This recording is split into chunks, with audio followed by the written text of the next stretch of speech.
ब्रह्मण्य सागर जी महाराज की, मुनि संघ की जयकारा गुरुदेव का। आइए हमारे बीच में परम पूज्य मुनि संघ मंच पर विराजित हो रहा है। मांगलिक क्रियाओं के माध्यम से हम और आप आज की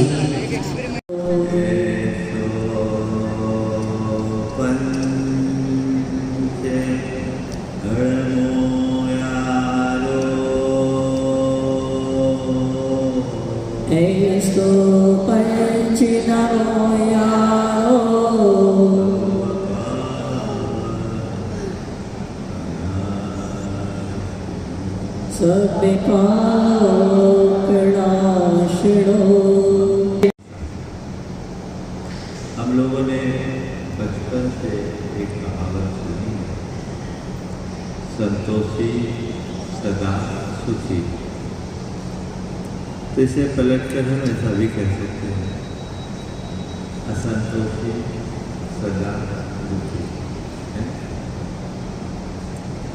जब कभी हम बात करते हैं संतोष की, तो हमारा ध्यान प्राय धन पैसे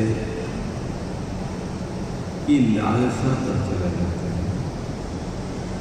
और हम जिस व्यक्ति के हृदय में धन पैसे की प्रबल चाह होती है, उसे बड़े लालची की दृष्टि से देखते हैं। और जिसके मन में धन पैसे से ज़्यादा लगाव नहीं होता, हम उस व्यक्ति की पहचान एक संतोषी व्यक्ति के रूप में करते हैं। आपसे मैं किसी संतोषी व्यक्ति की चर्चा करूँगी। आज मैं बड़ा संतोषी, तो आपकी आंखों के सामने कैसा चित्र है? ऐसे जिसको ज़्यादा लोभ लालच नहीं है, धन पैसे से ज़्यादा आसक्ति और लगाव नहीं है, सीमित साधनों में अपना निश्चित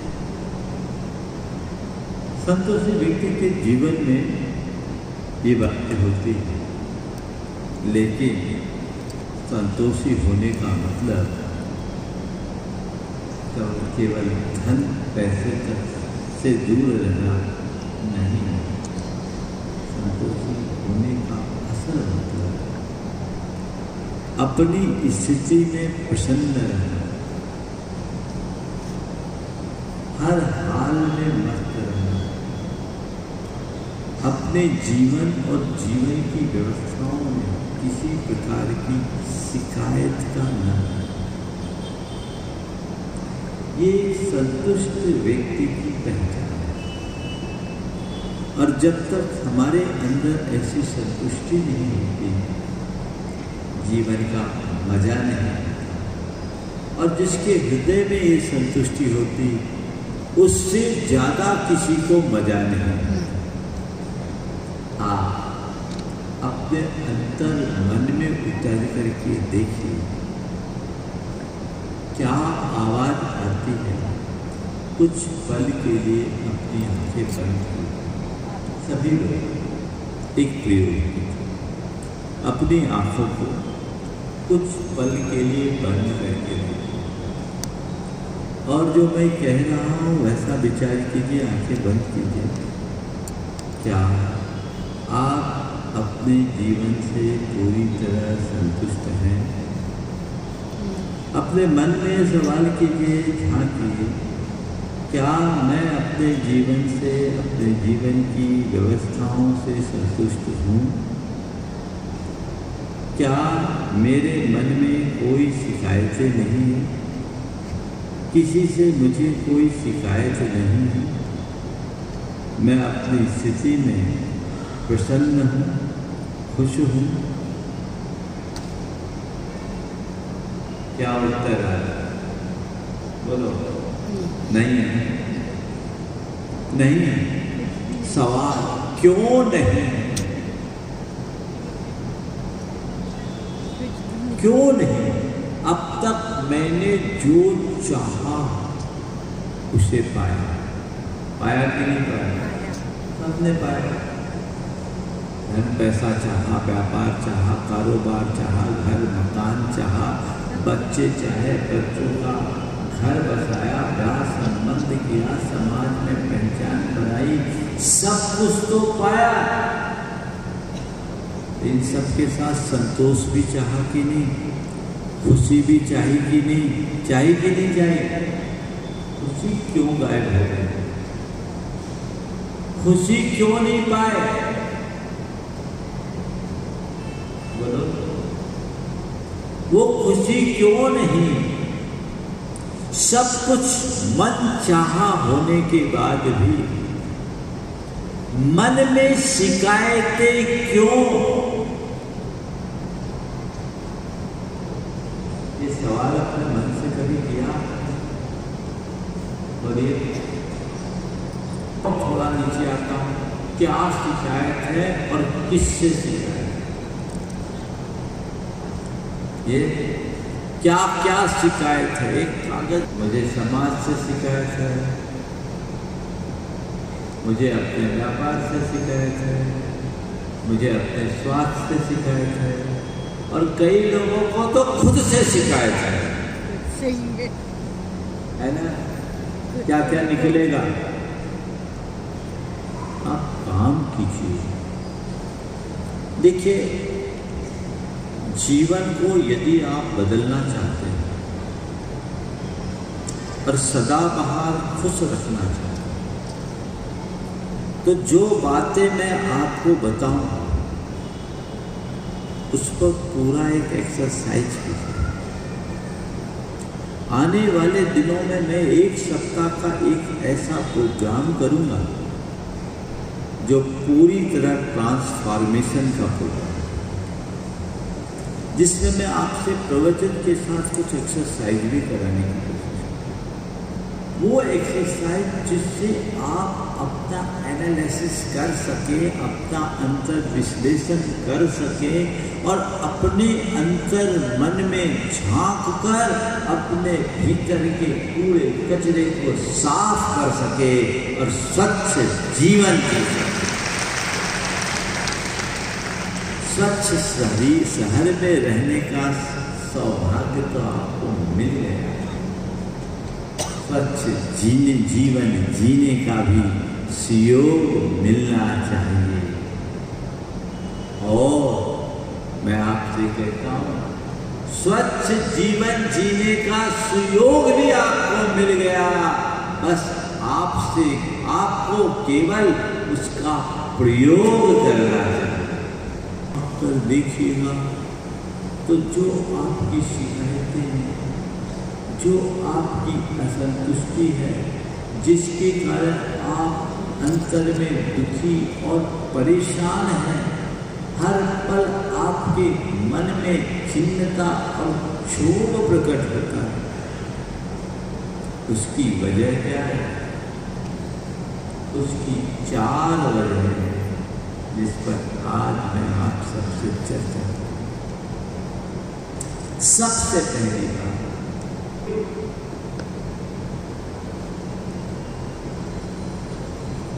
नेगेटिव अप्रोच। आप अपने मन को देखिए, अक्सर आप क्या देखते हैं, चीजों को कैसे देखते हैं, पॉजिटिव या नेगेटिव? घर से कोई बाहर गया, गाड़ी लेकर गया और उसने कहा कि मैं 8 बजे तक लौट आऊंगा। आपने 8 बजे तक प्रतीक्षा की, 8:15 बजे आपने रिंग किया, घंटी पूरी गई और फोन कॉल रिसीव नहीं हुआ। अब बोलो, अंदर में क्या शुरू होता?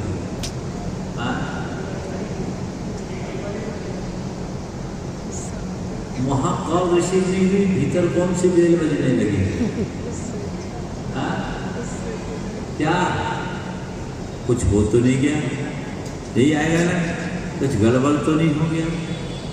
क्या बात हुई?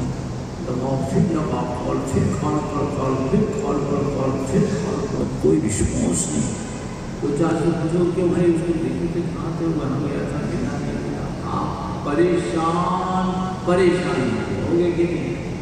हाँ? और 8 बजे आने वाला व्यक्ति 10:30 बजे आया। आप बदहवास से उसका इंतजार करें, आना देखिए आगे ठीक तो हो तुम। हाँ? कितना फोन लगाया तुमने, कोई रिस्पॉन्स ही नहीं किया। ये क्या कर साथ चलने वाली दुकान, उसके पड़ोस में एक दूसरी दुकान खुली, पड़ोस में दूसरी दुकान खुल गई। अब अपने बाजू में जिस दिन से शोरूम बनने का काम शुरू हुआ, बेटे की धड़कन बढ़ने लगी। बाजू में मेरा कॉम्पिटिटर खड़ा है, अब ये दुकान से खुल जाएगी तो मेरा धंधा मंदा होगा। बेटा परेशान है, कई दिन से उसकी नींद उड़ गई। उसके पिताजी को पता चला, वो बाहर रहते थे। पिता ने बेटे को समझाया कि बेटा उसको लेकर परेशान क्यों हो रहा है, बाजू में जब कोई दुकान खुलेगी तब अपनी दुकान की प्रामाणिकता का पता चलेगा। अपना प्रतिष्ठान 25 साल पुराना है, जो चिंता है उसके लिए कोई चिंता मत कर। जितनी दुकानें खुलती हैं उतने ग्राहक भी बढ़ते हैं। किसी चीज़ की अगर अतिरिक्त दुकान खुल रही है तो इसका मतलब केवल एक है कि दुनिया में उस चीज़ की मांग अधिक है। चिंता मत कर। अब एक ही घटना है, उस प्रसंग को देखकर पिता खुश है और बेटा दुखी। बेटा उसे अपना नुकसान गिन रहा है और पिता उसमें एक अवसर खोज रहा है। अगर आपकी सोच पॉजिटिव होगी तो हर घटना में आप एक अवसर खोजोगे और सोच को बदलना है और सोच को बदलना है। मेरे दुखों का कारण कोई दूसरा नहीं, मैं स्वयं हूं। मेरी असंतुष्टि की वजह बाहर के हालात नहीं, मेरे मन की परिणति है। उसे मैं बदल सकता हूं क्योंकि वो मेरे हाथ में है। सोच बदल गई, पहली बात। दूसरी बात, अपने मन की सारी शिकायतों को खत्म करना चाहता हूं। विधान पर विश्वास कीजिए। आपको है उस पर विश्वास और भरोसा? बोलो, मेरे पास ये नहीं, वो नहीं, ऐसा नहीं, वैसा नहीं, ऐसा हो गया, वैसा हो गया। रात दिन रोना रोते हो। क्या पूरे संसार की सत्ता तुम्हारे हाथ में है? बोलो, क्या है तुम्हारे हाथ में? क्या है तुम्हारे हाथ में? आने वाली अगली सांस भी तुम्हारे हाथ में नहीं है क्या? फिर किस बात का खम ठोकते हो? जब चीजें तुम्हारे हाथ में है ही नहीं, चीजें तुम्हारी है ही नहीं, तो उन पर नियंत्रण करने और उन पर अधिक, तुम्हारे जीवन में चाहे जैसी उथल पुथल होगी, तुम स्टेबल बने रहोगे। तुम्हारी प्रसन्नता कभी खंडित नहीं। विश्वास। एक महिला सब्जी बेचने का काम, सब्जी बेचने का काम, और एक आदमी उससे अक्सर सब्जी खरीदता। उस महिला की विशेषता थी कि हर पल मुस्कुराती थी। 3 दिन पहले उसके बेटे की मृत्यु हुई। तीसरे दिन 3 दिन बाद वह वापस सब्जी बेचने आई और जवान बेटे की मृत्यु के बाद भी उसके चेहरे पर वही पुरानी मुस्कुराहट। आगत व्यक्ति ने उससे पूछा, क्या बात है, 3 दिन तक तुम यहाँ क्यों नहीं थी? 3 दिन से मैं तुमसे सब्जी नहीं ले पाई। उसने कहा, क्या बताओ, मेरे 25 साल के जवान बेटे की सांप काटने से अचानक मृत्यु हो गई, इसलिए मैं 3 दिन आ नहीं पाई। सामने वाले को बड़ा आश्चर्य हुआ कि मैं क्या देख रहा हूं। 3 दिन पहले जिसके जवान बेटे की आकस्मिक मृत्यु हुई, फिर भी तुम्हारे चेहरे पर वही मुस्कुराहट, इसका राज क्या है? 3 दिन पहले जिसके बेटे की मृत्यु हुई, जवान बेटे को जिसने खोया, उस मां के चेहरे पर भी वही मुस्कुराहट, इसका राज क्या है? उसने जब पूछा इसका राज क्या है, तो उसने एक लाइन में उत्तर दिया, मैं एक ही बात जानती हूँ, बेटा भी जाने वाला है और मैं भी जाने वाली हूँ। दुनिया में जो है सब जाने वाला है। ये मैंने एक ही बात तय की है, जितना जीवन है मुस्कुराते हुए जीना है, क्योंकि सब जाने वाला है। अब किसके लिए रोना? कहने को एक सब्जी बेचने वाली थी, पर उसने पूरे संसार को बहुत ऊंचा तत्व परोस दिया। में दुख में, संयोग में वियोग में, हानि में लाभ में, मान में अपमान में तुम्हें कोई फर्क नहीं पड़ेगा, और जो इन सब में स्थिर रहता है वही सदाबहार प्रसन्न बनकर जी सकता है। दूसरा सत्य, विधि के विधान पर विश्वास रखिए।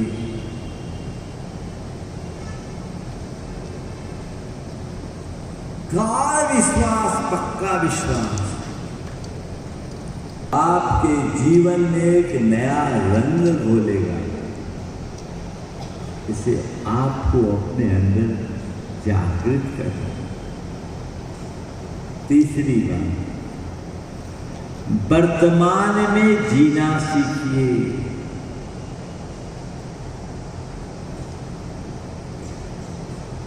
अतीत की स्मृतियों और भविष्य की कल्पनाओं से बचिए। अतीत व्यतीत हो चुका, वह एक भोगा हुआ यथार्थ है, उसको पकड़ करके बैठने में कोई लाभ नहीं। पास्ट हैज गॉन, वो जा चुका, उससे अनुभव लीजिए और जीवन को नया दिशा देने का पाठ पढ़िए, लेकिन उसे पकड़ करके मत बैठिए। यदि पकड़ करके बैठिएगा तो भूत भूत बन करके पेरेगा। आप अनुभव कीजिए अतीत की कुछ बातें जब मन मस्तिष्क में हावी हो जाती है तो कितना परेशान करती है। परेशान करती कि नहीं? हाँ, करती है। व्यक्ति एकदम अलग ही स्थिति में आ जाता है, और यदि हम उन बातों को भुलाने में समर्थ हो जाए तो बहुत अच्छा है। अतीत की स्मृतियों से बचने का रास्ता है क्षमा करना और सहन करना। अपने अंदर क्षमा करने की ताकत विकसित कीजिए। किसी ने कोई दुर्व्यवहार किया, क्षमा करें। क्षमा करते ही चीजें विस्मृत हो जाती, भूल जाते। कितना भी कटु व्यवहार किसी का हुआ हो, जिसे याद करते ही खून खौलता हो, हृदय में आग लगती हो, जिस दिन क्षमा कर दो, उस व्यक्ति के गले में हाथ डाल करके चलने का जी होता है, फिर कोई कठिनाई नहीं होती। ये क्षमा की ताकत है कि नहीं? तो क्यों गांठ बांध के रखना? उसको क्षमा करो, भूल जाओ। और कोई दुर्घटना हो जाए, दो प्रसंग बन जाए, हो गया, सहज, ठीक है। कर्म का उदय था, विधि का विधान था, या मान कर उसे नजरअंदाज कर लो। यदि ये क्षमता आपने अंदर विकसित कर ली, कोई शिकायत शेष नहीं रहेगी। आप सदा वहाँ प्रसन्न रहने की स्थिति में बने रहोगे। आप ये कर सकते कि नहीं? और थोड़ा आप अतीत में जाइए। बहुतों को आपने क्षमा किया होगा और बहुतों को आपने नजरअंदाज भी किया होगा। या होगा कि नहीं? किनको आप नजरअंदाज करते हैं और किनको आप क्षमा करते हैं? जिनसे आपका प्रेम, जिनसे आपकी आत्मीयता या लगाव हो, अथवा जिनसे आपका कोई मतलब और स्वार्थ हो, उनके दुर्व्यवहार को आपने अनेक एक बार में याद नहीं होता, बार बार कहीं पे याद हो जाएगा। आप जरूर उसके यहाँ